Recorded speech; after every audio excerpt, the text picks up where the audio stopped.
passée inaperçue, mais elle va devoir s'appliquer dans les prochaines semaines. La France doit se mettre en conformité avec les règles européennes et augmenter la TVA du secteur équestre. Dans le milieu de l'équitation, cette annonce passe mal, on s'en doute, d'autant que la profession avait obtenu en 2004 le statut agricole. Explication Olivier Rioux et Patrick Messner.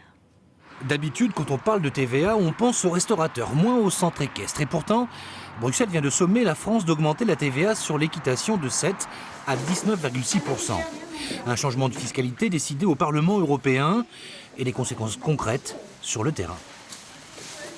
Je ne sais pas, soit je vends des poneys, soit j'augmente, mais voilà, ça va être, de toute façon, ça va être terrible et pour les enfants.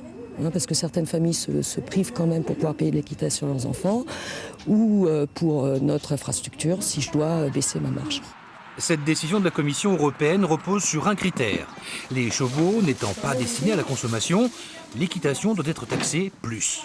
Seulement derrière, il y a des enjeux pour les usagers, les territoires ruraux et par conséquent sur le travail. Cette filière génère à elle seule 45 000 emplois directs.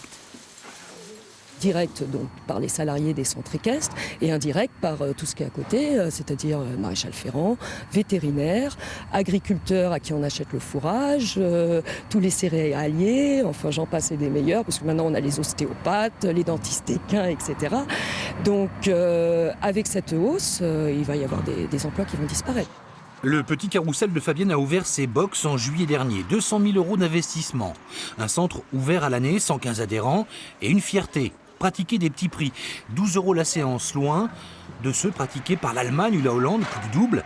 Des pays désormais soumis à une TVA de 19,6%. Les couches pour bébés pèsent lourd dans nos poubelles en ce dernier